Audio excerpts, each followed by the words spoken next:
मित्रांनो नमस्कार. एका नवीन व्हिडिओमध्ये तुम्हाला सर्वांचं स्वागत. मित्रांनो, काही दिवसांपूर्वीपासून हिंदी सक्तीचा करण्याचा विषय सध्या राज्यभरात गाजतो आहे. हा विषय सक्तीचा करावा की नाही याबाबत मतभिन्नता आहे. राज्य शासन त्यांच्या निर्णयावर ठाम आहे, तर दुसरीकडे विरोधक जे आहेत ते आणि सामान्य जनता ही ह्या विरोधात आहे. मित्रांनो, त्या अनुषंगानं आपण दुसरा एक विषय नेहमी चर्चेला येतो, तो म्हणजे इंग्रजी माध्यमांच्या शाळांचं मराठी माध्यमांच्या शाळांवर होणारं अतिक्रमण.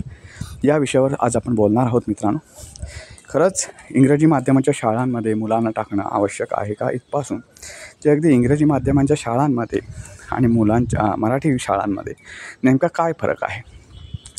मित्रांनो, नेहमी लक्षात ठेवा, आपली संस्कृती सांभाळावी, आपली संस्कृती टिकावी असं प्रत्येकाला वाटतं. पण तुम्ही जेव्हा इंग्लिश मिडियमच्या शाळांमध्ये मुलांना घालता, त्यावेळी तुमची संस्कृती मुलांना कळणं खूप लांब राहतं. कारण सण असो, वार असो, सुट्ट्या असो, या इंग्रजी माध्यमांच्या शाळांच्या सुट्ट्या खूप वेगळ्या राहतात. मराठी माध्यमांच्या शाळांच्या सुट्ट्या वेगळ्या राहतात. बरेच लोक हे वेगवेगळ्या ठिकाणी स्थायिक झालेले आहेत. म्हणजे त्यांचं मूळ घर एका ठिकाणी आहे आणि ते स्थायिक वेगळ्याच ठिकाणी झालेलं आहे. तर अशा मुलांसाठी इंग्रजी शाळा, आता तुम्ही म्हणाल की इंग्रजी शाळांमध्ये टाकल्याने काय फरक पडतो असा, तर इंग्रजी शाळांमध्ये तुम्ही गणपती हा मराठी बांधवांचा खूप मोठा सण आहे. तो मुलांना मराठी शाळांमध्ये असेल तर तो त्यांना एन्जॉय करता येतो, इंग्रजी शाळांमध्ये असेल तर तो एन्जॉय करता येत नाही. मराठी कशाला गणपती आणतात, फक्त गणपती आणून बसवतात एवढंच त्यांना माहिती राहतं. त्याच्यामागचं शास्त्र माहिती नाही, त्यांना कसा बसवतात ते माहिती नाही, वगैरे काहीसुद्धा माहिती नाही. गणपती ह्या नावाचा एक देव आहे, त्याचा आपण उत्सव साजरा करतो. ह्या पलीकडे ह्या इंग्लिश मिडियमच्या मुलांना काहीसुद्धा माहिती नाही. या गोष्टी आपण सणवार संस्कृती ह्या गोष्टी आपण बाजूला ठेवू, आपण मूळ गोष्टींवर येऊ. मित्रांनो, तुम्ही इंग्लिश मिडियमचा मुलगा आणि मराठी मिडियमचा मुलगा किंवा मुलगी जे कोणी असेल ते मूल थोडक्यात, यांच्यामध्ये बघा, मराठी मुलं जी आहेत, मराठी मिडियममध्ये शिकणारी मुलं ही तुम्हाला चंट दिसतील. चंट म्हणजे कशी, चपळ, चंचल, म्हणजे धावपळीत हुशार असलेली. तर इंग्रजी माध्यमाची जी मुलं आहेत ती तुम्हाला अशी पुस्तकी किडे, म्हणजे असे एका ठिकाणी बसलेत, तिथंच कुठेतरी अभ्यास करतात. त्यांना धावा पाळायला सांगितलं ते कुठेसुद्धा काहीसुद्धा करताना दिसणार नाही तुम्हाला.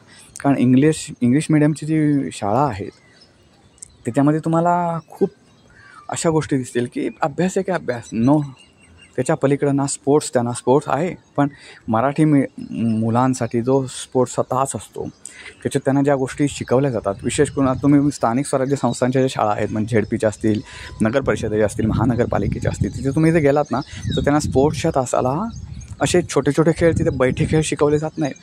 त्यांना खूप धावाधावी, पळापळी असे खेळ, खो खो अशा खेळांचं प्रशिक्षण दिलं जातं, ज्याच्यामध्ये प्रचंड प्रमाणात हालचाल होते. क्रिकेट अशी प्रचंड प्रमाणात हालचाल होते. हे इंग्लिश मिडियमच्या शाळांमध्ये असल्या गोष्टी होत नाहीत, आणि झाल्या तर त्या खूप कमी प्रमाणात होतात. दुसरी गोष्ट, तुम्ही आता म्हणाल की बाबा इंग्रजी ही तर परदेशी भाषा आहे, मग तिकडचे लोक तर चंद्रावर जाऊन पोहोचले. टॅलेंटच्या बाबतीत बोलायचं झालं तर त्यांच्याकडे जपानसारख्या देशांमध्ये किंवा एक मोठ्या विकसनशील देशांमध्ये तर आपल्यापेक्षासुद्धा त्यांना हे कमी आहे, त्यांचं आयुर्मान चांगलं आहे वगैरे वगैरे, तुम्ही फिटनेस त्यांचा चांगला आहे वगैरे असं काय काय म्हणाल तुम्ही, ते इंग्रजी माध्यमांमध्ये शिकले ना. मित्र, मी माध्यमाला दोष देत नाही आहे, इंग्रजी माध्यमाला दोष देत नाही आहे ह्या बाबतीत, चंट असण्याच्या बाबतीत किंवा काय. इंग्रजी माध्यमांच्या शाळांना दोष देतो, त्यांचं जे व्यवस्थापन आहे ना त्यांना दोष देतो आहे मी. कारण त्यांच्या व्यवस्थापनामध्ये असं आहे की फक्त आणि फक्त घोकंपट्टी, अभ्यास एके अभ्यास, बाकी त्यांना काही फार शिकवलं जात नाही. सण संस्कृती ह्या गोष्टी तर लांबच्याच राहिल्या मित्रांनो, या गोष्टी त्यांना शिकवल्या जात नाही. त्यामुळे या गोष्टींमध्ये खूप मागे पडतात.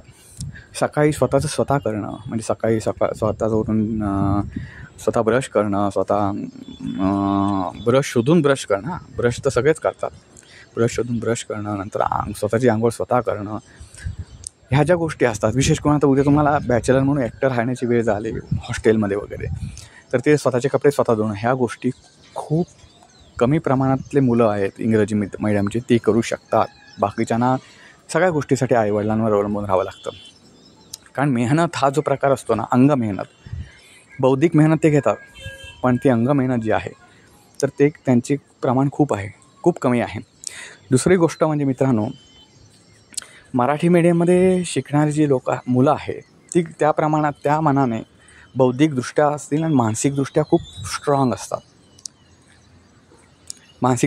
स्ट्रॉंग असतात. स्थूलपणा त्यांच्यामध्ये खूप कमी प्रमाणात असतो. तुम्ही बघितलात एक निरीक्षण करा. म्हणजे सरसकट मी म्हणत नाही बरं. इंग्रजी मीडियमची मुलं, काही मुलं चांगलीसुद्धा आहेत, ते आईवडिलांवर पण डिपेंड राहतं तुम्ही मुलांना कसं वाढवतं ते. पण बहुतांशी वेळा मुली किंवा मुलं हे खूप स्थूल दिसतील तुम्हाला. त्यांच्या स्थूलतेचं प्रमाण मराठी मीडियमच्या मुलांपेक्षा खूप जास्त आहे. हे तुम्हाला मान्यच करायला लागेल. तुम्ही अवतीभोवती बघू शकता या गोष्टी. मित्रांनो, आणखी एक महत्त्वाचा मुद्दा म्हणजे इंग्रजी मीडियममध्ये शिकलं म्हणून त्याने काय मोठे एवढे दिवे लावले सांगा ना. इंग्रजी मीडियमची मुलं शिकली म्हणून त्यांनी कोणते मोठे एवढे दिवे लावलेले आहेत आणि मराठी मीडियमच्याने कुठले कमी दिवे लावलेले आहेत. तुम्ही बघू शकता ना. धीरूभाई अंबानी असतील, नंतर आपला जो हा असेल आपले धीरूभाई अंबानी, नंतर आपले मोठे थोर शास्त्रज्ञ डॉक्टर अनिल काकोडकर असतील. असे जे खूप मोठे मोठे शास्त्रज्ञ असतील, खूप मोठे मोठे व्यक्ती असतील, ते मराठी आहेत. ते मराठी मीडियमच्या शाळांमध्ये शिकले आणि मोठे झाले आणि त्यांचं कर्तृत्व एवढं मोठं आहे की इंग्लिश मीडियमच्या इंग्लिश मीडियममध्ये शिकूनसुद्धा मुलांना ते गाठता आलेलं नाही. मित्रांनो, कुठलीही भाषा असो ती एक ठराविक लेवलपर्यंत तुम्ही शिकू शकता, पण जी बोलता येणं वगैरे ह्या गोष्टी तुमच्या अवतीभोवतीच्या वातावरणानुसार चालू राहतात. असं नाही की इंग्लिश मीडियमचं मुलं आणि इंग्लिश भाषा शिकलात म्हणजे तुम्हाला सर्व जगाचं ज्ञान आलं असं थोडीच आहे. तुम्हाला फक्त काय आलं, तुम्ही इंग्लिश शिकलात म्हणजे तुम्ही अमेरिकेत गेला तर तुम्ही इंग्लिश एकमेकांशी संभाषण करू शकता, एवढंच तुम्हाला आलं. बाकी सगळ्या गोष्टी तुमच्या टॅलेंटवरच येतात आणि ते टॅलेंट मराठी मुलांमध्ये सुद्धा आहे. मराठी कितीतरी मुलं अशी आहेत की जी अमेरिकेत राहून स्थायिक झालेली आहेत. बरं, हा विषय पहिलीपासून देण्याची काही गरज नाही. पूर्वी 5वीपासून हा विषय इंग्रजी होता आणि त्या 5वीपासून इंग्रजी असूनसुद्धा त्यांचं व्याकरणदृष्ट्या जर इंग्रजी बघितलात तुम्ही तर खूप स्ट्रॉंगली अचीव करतात. म्हणजे ज्यांना जे आपण सांगतो मराठी मीडियमच्या मुलांना की हे असं करायचं, तर ते आयुष्यभर ते विसरत नाहीत. आयुष्यभर त्या गोष्टी विसरत नाहीत. इंग्रजींचं कसं असतं, चला आज पाठांतर झालं, उद्या परीक्षा दिली की परवा काय विचारलं तर त्यांना येत नाही गोष्टी. त्या खूप कमी प्रमाणात म्हणजे मेमरीमध्ये ठेवणं ह्या गोष्टी इंग्रजी मीडियमच्या मुलांमध्ये फार कमी प्रमाणात दिसतात. या गोष्टी मराठी मीडियममध्ये जास्त असतात. तुम्ही खूप लोक असे आहेत, तुमची जुनी जाणती जर लोकं बघितलात मित्रांनो, तर त्यांच्या आता जी 50-60मध्ये गेलेली लोकं आहेत त्यांना तुम्ही जर एखादी कविता म्हणायला लावला तर त्यांच्या बालपणीची कविता ते आत्ता म्हणू शकतात. असं इंग्रजीमध्ये म्हणू शकतात का सांगा तुम्ही. मी परत एकदा सांगतो, एखाद दुसरं उदाहरण असेल असं की जो म्हणू शकतो. मी नाही म्हणत नाही की सगळेच मुलं वाईट असतात असं, पण खूप ते प्रमाण कमी आहे. प्रमाण ते कमी आहे. मित्रांनो, इंग्रजी मीडियमच्या शाळांमध्ये शिकण्याच्या म्हणजे त्यांना ख्रिसमसची सुट्टी असते. आता आपण जी मराठी लोक आहोत त्यांना ख्रिसमसची सुट्टी असून काय उपयोग. आपण म्हणणार गणपतीची सुट्टी पाहिजे, दिवाळीची सुट्टी पाहिजे. तर ह्या काळात त्यांच्या शाळा खूप कमी वेळा सुट्टी असते त्यांना, बाकीच्या वेळी शाळा त्यांची भरलेली असते. मग आपण ख्रिसमस शिकायचं का, ह्या गोष्टीसुद्धा. कारण सण संस्कृती सोडून तुम्ही जर एखाद्या करिअरच्याच दृष्टीनं विचार करायचा गेला त्यांना शिकू द्या ना. 5वीपासून शिकल्यानं काय फरक पडतो, इतक्या वर्षात काय फरक पडला ते सांगा. कोण मागे राहिला की 5वीपासून इंग्रजी शिकल्यामुळे तो खूप मागे राहिला असं मला एक उदाहरण सांगा. असं की जो मराठीमध्ये शिकला, जो मराठी माध्यमामध्ये शिकला आणि त्याला 5वीपासून इंग्रजी होतं म्हणून तो मागे राहिला. अहो, त्यानं पण प्रगती केली. शेवटी तुमचा मुलगा शिक्षणामध्ये जाऊन शाळेमध्ये जाऊन काय करतो, किती ज्ञान ग्रहण करतो याच्यावर त्याचं डिपेंड राहतं की पुढचं लाईफ कसं असेल, पुढचं फ्युचर कसं असेल. तो कुठल्या माध्यमाच्या शाळांमध्ये शिकतो याच्यावर नाही. तर मित्रांनो, ह्या गोष्टी ध्यानात घ्या, कारण ह्या गोष्टी तुम्हाला खूप उपयोगाला पडतील. आता खूप जणांचा प्रश्न असा असेल की आपण लोकांना ब्रह्मज्ञान सांगतो, पण तुमचा मुलगा कुठल्या मीडियममध्ये शिकतो. माझा मुलगा अजून शिकण्याच्या वयामध्ये यायचा आहे. जेव्हा तो येईल, आता तो 2 वर्षाचा आहे, जेव्हा तो येईल तेव्हा तो नक्कीच तुम्हाला मराठी मीडियमच्या शाळेमध्ये दिसेल. खूप जणांचा असा प्रश्न असतो की तुम्ही लोकांना सांगता, तुमचं काय करता. मित्रांनो, आणि झेडपीच्या शाळांमध्ये एवढी अभ्यासाची तयारी करून गेली जाते आणि सगळ्या गोष्टी आत्मसात करायला लावून, म्हणजे त्याला शिक्षण, संगीताचं म्युझिक शिक्षणसुद्धा काही शाळांमध्ये दिलं जातं. म्हणजे संगीताचा तास असतो वेगळा. दुसरी गोष्ट शारीरिक शिक्षणाचा तास असतो, ज्याच्यामध्ये त्यांना खूप धावायला वगैरे, मैदानी खेळ खेळायला शिकवलं जातं. तिसरी गोष्ट म्हणजे अभ्यास त्यांच्याकडून करून घेतला होता. काही झेडपींच्या शाळांची एवढी अवस्था चांगली आहे की ते तुम्हाला तिथली मुलं जी आहेत ती खूप वेगवेगळ्या ठिकाणी स्कॉलरशिप मिळवतात, चांगल्या स्कॉलरशिप परीक्षेमध्ये, वेगवेगळ्या स्पर्धा परीक्षांमध्ये ते पुढे येतात. असं सुद्धा आज वातावरण आहे. फक्त घरचं वातावरण तुमच्या चांगलं पाहिजे आणि तुमच्या मनावर जे काही असं जळमटं साचलेली आहेत, जी मराठी मीडियमच्या शाळेमध्ये इंग्लिश मीडियमच्या शाळेमध्ये शिकवलं पाहिजे, इंग्लिश मीडियमच्या शाळेमध्ये ती कृपया करून काढून टाका. आता राहिला विषय हिंदीच्या विषयावर मी एक व्हिडिओ ऑलरेडी बनवलेला आहे. तो व्हिडिओ तुम्ही नक्की बघा, तुम्हालाही आवडेल नक्की. आणि तुम्ही या गोष्टीला विरोध करा मित्रांनो.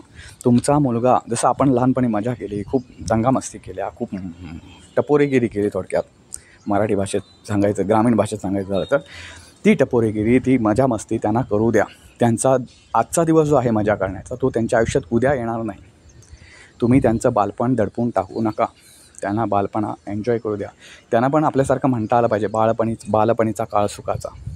आपण जे म्हटलं, आपण जे अनुभवलं, ते त्यांनाही अनुभवता आलं पाहिजे. एवढी त्यांना मजा करू द्या. त्यांच्या डोक्यावर शिक्षणाचा भार एवढाही ठेवू नका की ज्याच्यामुळे त्याचं बालपण दबलं जाईल आणि बालपण नको देवा असं म्हणण्याची वेळ त्यांच्यावर येईल. मित्रांनो, हा व्हिडिओ तुम्हाला कसा वाटला ते नक्की कळवा. व्हिडिओ लाईक करा, शेअर करा आणि चॅनलला सबस्क्राईब करा विसरू नका. पुन्हा भेटू पुन्हा एका अशा नवीन व्हिडिओसह. तोपर्यंत नमस्कार.